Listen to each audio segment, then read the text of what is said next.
जाना होता है।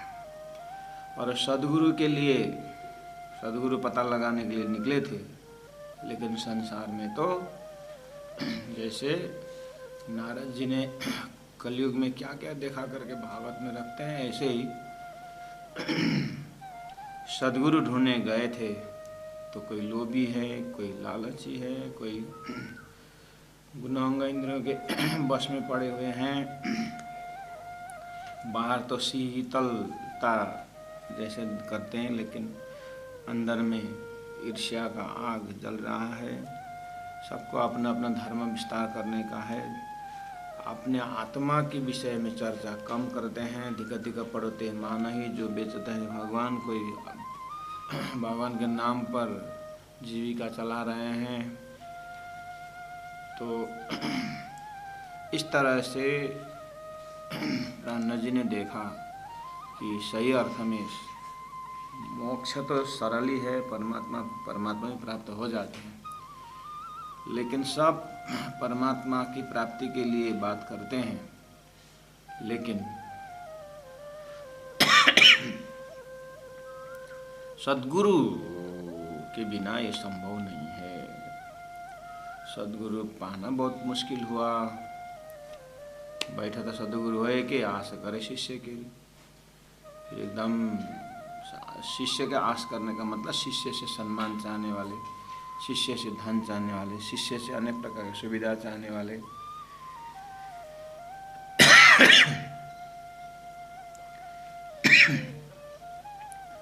सो डूबे आपा शिष्य न सहित, जाए पड़े कूप अंधेरी। तो ऐसी सी व्याख्या शास्त्रों में है। तो फिर छोटा सा मतलब एक ही चौपाई में थोड़ा लक्षण बता दिया। जो माहे निर्मल बाहर न दिखाई, ये वाली गुण। अब सुंदर सा जी, आप सब हम इसमें बीतक के माध्यम द्वारा सद्गुरु महाराज का जो एकदम प्रारंभिक स्टेज से आप सद्गुरु को याद करिए कि ब्रह्म खोज में निकलते समय उनका एक पहल आप देखिए। वो सब शास्त्र सम्मत है और वो सब लक्षण सद्गुरु में होने का लक्षण है। आपने सद्गुरु के व्यक्तित्व के विषय में जो चौपाइयाँ देखी और प्रकाश ग्रंथ में सद्गुरु के लक्षण के विषय में चौपाई के राणा जी कहते हैं, उनसे भी हमें पकड़े। इसीलिए मैं ज़्यादा आप लोगों को टेंशन न देते हुए, जो हम ही अपने अंतस्करण में सद्गुरु के प्रति जो भाव है, तो उसको लालदास जी महाराज ने जो शब्द में रखे हैं उनसे, और स्वयं महामती प्राणनाथ जी प्रकाश ग्रंथ में और षट्विदु ग्रंथ में सद्गुरु की दिनचर्या को याद करते हैं। इन्हीं शब्दों से हम ये जो माँ है निर्मल, अंदर में जो निर्मलता क्या है, तो परमात्मा के नाम पर अपने जीविका चलाना इनको नहीं है, और परमात्मा से जो प्राप्त होता है उसमें संतुष्टि रहने का, इन सारी जो क्वालिटी है वो सद्गुरु के अंदर हमने लगभग अनुभव कर चुके हैं। इसीलिए यहाँ जो लक्षण बताया गया चौपाई नंबर 7 में, जो माँ है निर्मल, अंदर से निर्मल है, पवित्र है। और पवित्र होने का दो बात है, मैंने आपको कहा कि एक समष्टि लेवल और व्यष्टि लेवल की निर्मलता, निशंक होना, ये निर्मलता की बात है। और निषेधने ग्रह्य प्रेम सो श्री युगल स्वरूप के चरण निर्मल होना, यही सो, अर्थात शुद्ध साकर सिद्धांत से दिव्य परमधाम का जागृत का भूमि और सपना की तरह जान करके सपना के एरिया में अपने मन बुद्धि, जैसे शास्त्रों को ही आप एकदम फ्रंट पेज में आप शास्त्र को देखेंगे, एकदम फ्रंट पेज में जो यहाँ पुण्य कमा करके स्वर्ग भोगने की बात करते हैं, यहाँ पुण्य कमाया और स्वर्ग में जाकर के भोगेंगे, है? इतना ऐसा है। यहाँ पुण्य कमाने के लिए तो दान पुण्य करना पड़ेगा, यज्ञ आदि करना पड़ेगा, कितने सारे। वो विधि निषेध की तो बात ही छोड़िए, विधि निषेध में भी निषेध वाला तो टच करना ही नहीं है। किसी का हत्या चोरी ऐसा तो करना ही नहीं है, वो तो कर्म के विधान में आता ही नहीं। अब आया विधि, जो करना चाहिए वो करना चाहिए। मैं एकदम परमात्मा नाम पर यज्ञ आदि करना है, तो ये सब पुण्य कर्म में लेते हैं। अब उससे अब 1000 साल तक जीने की इच्छा, स्वर्ग में जाके जीने की इच्छा, ऐसा हृदय जो यज्ञ आदि कर रहे हैं, बहुत खर्चा कर रहे हैं, बहुत मेहनत कर रहे हैं, लेकिन उसी शास्त्र में जब वो भक्ति परक जब शब्द आता है, तो भक्ति के आगे, भक्त के हृदय के आगे ये जो यज्ञ आदि करने वाले जितने भी विद्वान भले क्यों न हो, त्यागी सन्यासी क्यों न हो, लेकिन अगर उनको स्वर्ग की चाहना है, पुण्य कमा करके कहीं लोक में जा करके भोगने की अगर इच्छा है, तो उसको भी अपवित्र अंतस्करण माना है, निर्मल नहीं माना है। उसके कंपैरिजन में भक्त का हृदय बहुत निर्मल माना हुआ। तो यहीं भी 14 लोक के शास्त्रों के नियम में भी और पवित्रता अपवित्रता के विषय में लिया हुआ है। अब भक्त को भी ज्ञानी जब अद्वैतवादी आता है, तो ज्ञानी बोलता है भक्त ठीक है, उसकी तैयारी अच्छी है, लेकिन अंतस्करण पूरी तरह पवित्र नहीं है, बोलते हैं तैयारी नहीं हुआ है, बोलते उनको अभी भी आलम्बन चाहिए, भक्ति का आलम्बन चाहिए। ज्ञान तो स्वयं सिद्ध है, परमात्मा स्वयं सिद्ध है। जब तक परमात्मा स्वयं सिद्ध परमात्मा के साथ चैतन्यता, ऐक्य, एक वननेस नहीं होगा, तब तक उसको भी फिर क्या मानते हैं? अपवित्र ही मानते हैं, निर्मल नहीं मानते हैं। तो ये तहत धरती में पहले से ही है। इसी फॉर्मेट को, इसी उसको प्रसंग को तारतम प्रवेश करके देखना। तारतम का कहना है जब तक जैसे गीता का सिंपल वर्ड, क्षर पुरुष का एरिया कितना है और अक्षर पुरुष का एरिया कितना है, उत्तम पुरुष कौन है, कहाँ रहते हैं? उत्तम पुरुष का धाम स्वरूप लीला, और उत्तम पुरुष के आज्ञा से, हुक्म से ये संसार जो बनने के जो विषय में खेल का महाकारण जब तक नहीं जानेंगे, तब तक वो हृदय निर्मल नहीं हो सकता है। मैंने उदाहरण दिया दोनों स्टेप। पहला हिम्मत जताना, वहाँ पुण्य चाहने वाले अंतस्करण को अच्छा कर्म होते भी भक्त उसको अज्ञानी समझता है, अपवित्र समझता है।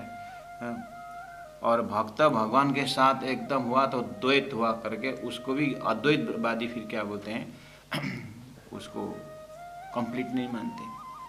उसके हृदय में शंका है, जिस दिन होश में आएगा कि अरे मैं तो ब्रह्म स्वरूप हूँ करके जब आएगा, तो अभी तक के जो साधना जो है उसका निष्फल तो नहीं जाएगा, फिर भी अपने आप को अपूर्णता अनुभव करेगा। वो अपूर्णता ही उसके विषय में एक दाग है, एक इनकम्प्लीटनेस है, इस तरह से लेते हैं। ठीक है। अब आया, अब सृष्टि के सारे प्रोग्राम में आ गया तारतम। अब तारतम ज्ञान जो है उसी धर्मशास्त्र के अंदर से परब्रह्म परमात्मा के विषय में जो कहा उसको खुलस्त कर देता है।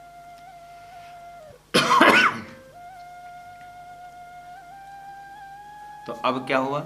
निर्मल का परिभाषा, ब्रह्म को ब्रह्म की तरह जानना और संसार मोह माया को उसी जगह से जानना, उसी तरफ से जानना। उसको बोलते हैं दूध और पानी को अलग करना, जागृत और सपना को अलग करना, और जो व्यष्टि और समष्टि को क्लियर पिक्चर होना, बिंब और प्रतिबिंब को अलग होना, उसको पता लगना, देखने में तदोगत है।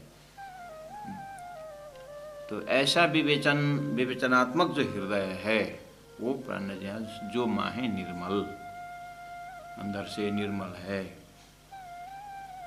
अब्रह्म को ब्रह्म की तरह, अब्रह्म को ब्रह्म मानना विकार है, ब्रह्म को ब्रह्म की तरह जानना निर्विकार है, जो निर्मल हुआ। अब इस तरह से सतगुरु का परिभाषा अगर ये है, तो फिर तो ये तो तारतम होल्डर में ही दिखाई देता है। इसीलिए हिजड़ा के पेड़ के नीचे जो 34 साल तक अपने जीवन में तारतम्य के विषय में चर्चा की, उन सतगुरु को लक्षण कर रहे हैं। ये नामा है निर्मल और बाहर न दिखाई। और सतगुरु के पूरा जीवन में देखिए, कहीं बाहर दिखाना, एडवर्टाइज करना, ऐसा उनके जीवन में दिखाई नहीं। न शिष्यत्व के समय में था और न गुरुत्व के समय में था। तो बोले वाको पार ब्रह्म सो पहचान, पार ब्रह्म की लीला रस के विषय में उनके अंदर में जानकारी होगी। महामती कहते हैं कि उनसे संगत करो। संसार में संगत का बहुत बड़ा फल बताया, सत्संग का बहुत बड़ा फल बताया है। तो ऐसे सद्गुरु के साथ संगत करिए। और उसके बाद करो वायसों गोष्ठ ज्ञान, उनके साथ ही गोप्य ज्ञान अर्थात दिव्य परम धाम की बातें श्रवण करें, मनन करें, निधिध्यासन करें। इस तरह से 7 नंबर चौपाई में महामती प्राणनाथ जी इंद्रावती आत्मा गाइड करते हैं। सुंदर साथ जी इस तरह से 26 नंबर प्रकरण को भी प्रणाम करते हैं। अब आया 27 नंबर प्रकरण से आगे। अब आप अपने अंगुलियों में आगे का 6 प्रकरण आप ध्यान रखना। हेडिंग है किरंतन वेदांत के। अब किरंतन, कीर्तन शब्द चौपाई जो भी है, ये वेदांत का मतलब वेदांत अप्रोच हो रहा है यहाँ पर। तो अभी 27 नंबर चौपाई, 27 नंबर प्रकरण जिसमें 22 चौपाई है। उसके बाद 28 नंबर प्रकरण जिसमें 18 चौपाई है। उसके बाद 29 नंबर प्रकरण जिसमें 15 चौपाई है। उसके बाद 30 नंबर प्रकरण जिसमें 15 चौपाई है। और 31 नंबर प्रकरण जिसमें 10 चौपाई है। उसके बाद 32 नंबर प्रकरण जिसमें 11 चौपाई है। अब टोटल गिनना सुंदर साथ जी, कितना चौपाई होगा टोटल। मेरे आपका होमवर्क, अगर प्रकरण के हिसाब से देखा जाए तो 27 नंबर प्रकरण से 32 नंबर प्रकरण तक, 27, 28, 29, 30, 31, 32, 6 नंबर प्रकरण, 6 प्रकरण जो अभी आ रहा है आगे, ये एक ही भूमिका का है। यानी ये वेदांत का किरंतन वेदांत के करके जो आया इसी में। अब वेदांत क्या बोलता है, क्यों प्राणनाथ जी के हृदय में ये इन चौपाइयों का अवतरण क्यों हुआ, किस प्रसंग में हुआ, अर्थात संसार में पहले ऑलरेडी तारतम्य आने से पहले क्या चीज़ की मान्यता है, उस मान्यता को प्राणनाथ जी यहाँ पर प्रमाण में ले रहे हैं कि खंडन कर रहे हैं। ये सारी बात चौपाई अपने आप कहेगा। तो चलते हैं स्वामी जी के चौपाई से ही। ये दिव्य वाणी है, अखंड वाणी है और जोश की वाणी है, साक्षात सिद्धार्थ जी महाराज के मुखारविंद से हैं। इसीलिए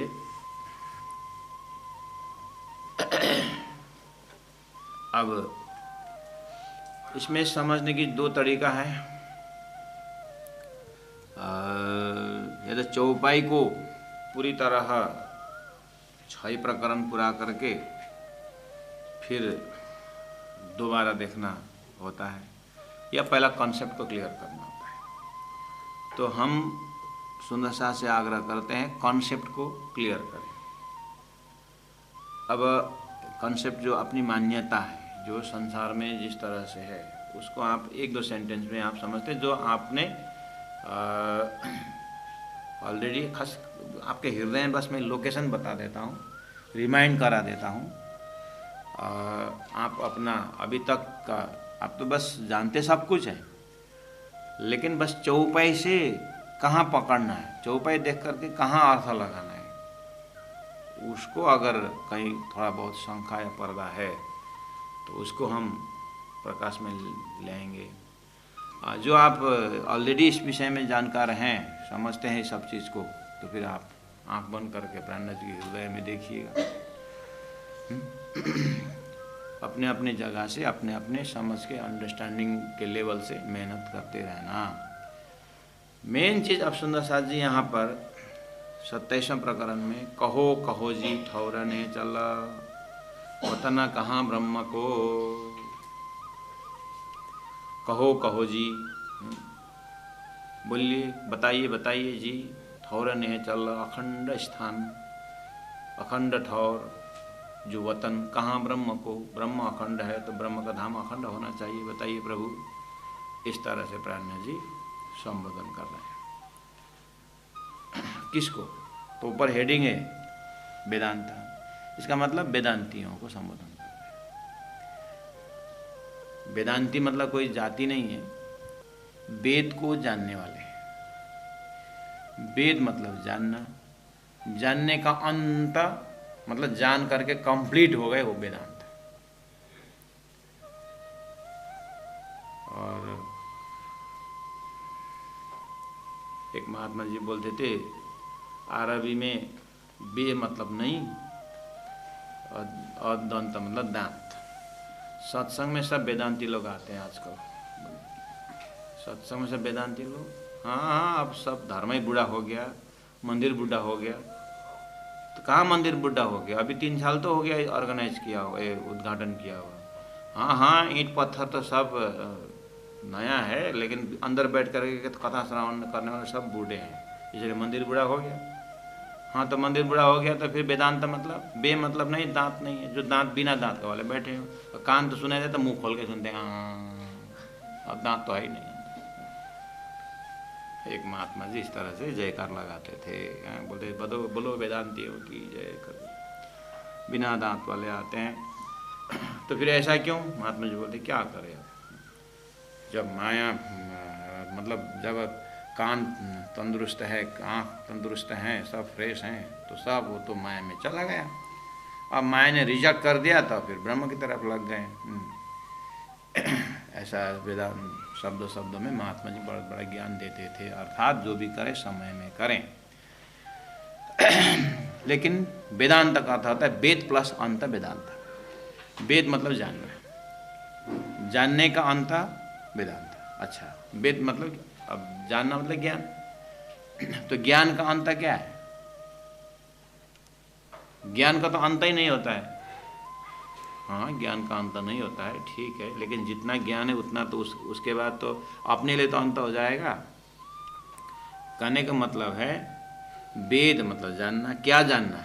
परब्रह्म को जानना, आत्मा को जानना। और अंत क्या है? जानने का अंत। जानने का अंत क्या है? ज्ञान का अंत प्रेम, अंतिम में प्रेम का ही प्रसंग है। लेकिन प्रेम बोल करके कभी कभी मोह को ही प्रेम करने से आत्मा ठगी गई है, इसलिए प्रेम को प्रेम की तरह जाने, मोह को मोह की तरह जाने। ये है तारतम्य का विषय। तो वेदांती लोग अर्थात वेद को जान करके एकदम वेद का मर्मज्ञ लोग बैठे हुए हैं। अब वो क्या बोलते हैं, उनकी मान्यता क्या कैसा है, प्राण जी अपने चौपाई में बताएंगे ही, ठीक है। तो उन ज्ञानियों को प्राण जी कहते कहो कहो जी ठौरने चलो, आप तो सब वेदांत को जानने वाले हैं, मतलब जानना कोई बाकी है ही नहीं आपके पास, इसलिए मेरे पास अंदर शंका है। अब जब तक ये शंका मुझे न सोने देता है न रहने देता है, और शास्त्र कहता है शंका वाला को मुक्ति नहीं। इसलिए बताओ, मुझे निशंक कर दीजिए। कहो कहो जी ठौरन है चला वतन कहाँ ब्रह्म को। अब उन्होंने कहा महाराज आपके पास इसीलिए आया हूं क्योंकि आप 3 शरीर, तुम 3 शरीर तज भय ब्रह्म पायो है पूर्ण ज्ञान। आप तो पूर्ण ज्ञान होल्डर है।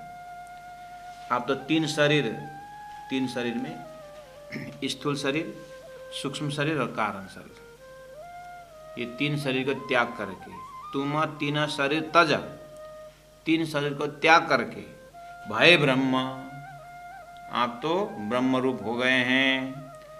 उसके बाद पायो है पूर्ण ज्ञान, आप तो ब्रह्म के विषय में एकदम पूर्ण होकर के पूर्णमदः पूर्णमिदं पूर्णात् पूर्णमुदच्यते।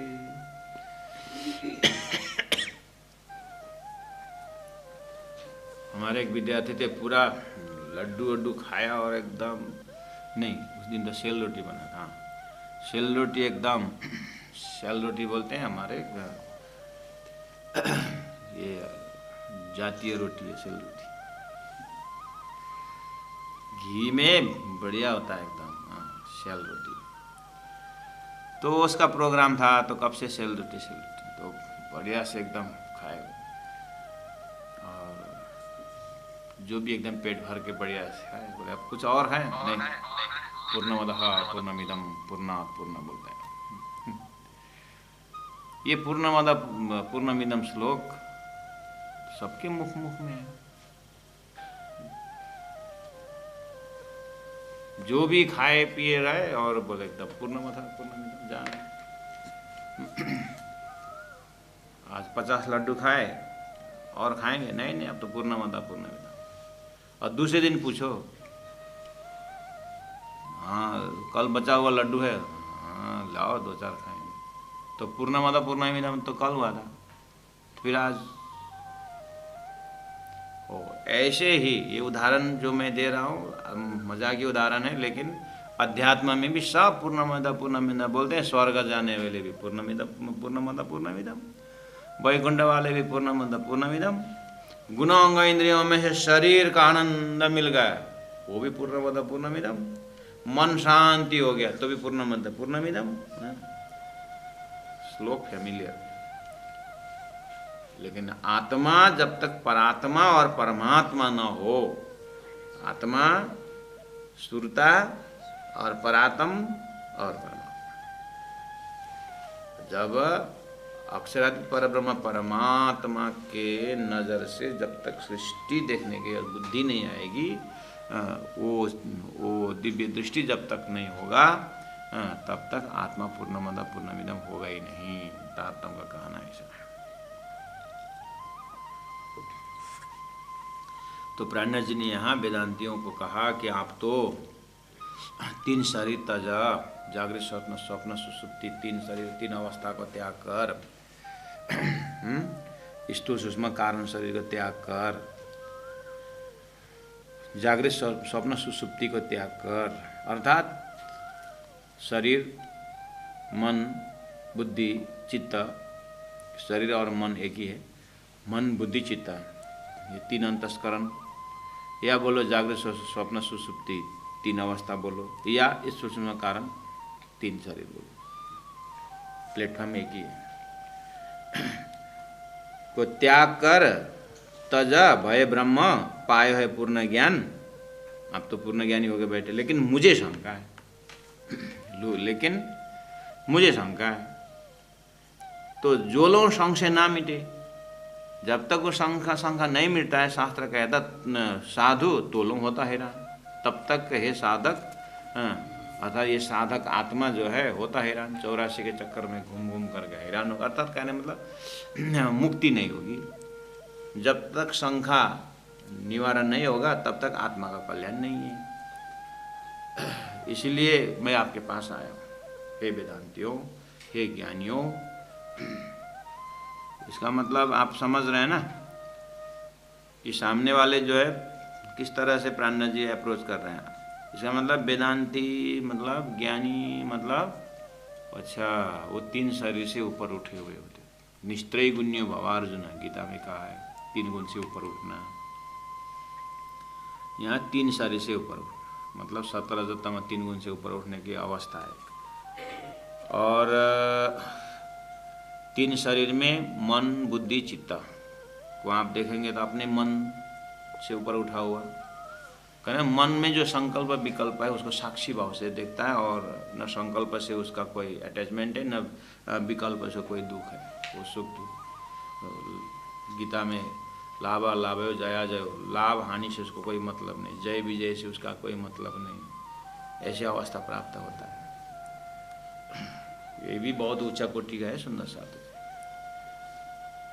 तो ऐसे, और या तो वही भाषा है स्थूल शरीर, स्थूल शरीर में ये जो 5 ज्ञानेंद्र, 5 कर्मेंद्र जो दिखाई दे रहा है स्थूल शरीर, और सूक्ष्म शरीर जो 7 तत्वों से बना हुआ सूक्ष्म शरीर होता है, और कारण शरीर जो इच्छा शक्ति से बना हुआ जो कारण शरीर, ये भी जीव तक पहुंचने की भाषा ही है। चाहे इस शरीर की भाषा बोलिए, स्थूल सूक्ष्म कारण महाकारण निर्मल चेतन ऐसा होता है, या तो ये भाषा बोलिए, या तो फिर जागृत स्वप्न सुसुप्ति बोलिए। जागृत मतलब जो ये संसार जो दिखाई दे रहा है उससे ऊपर उठे हुए,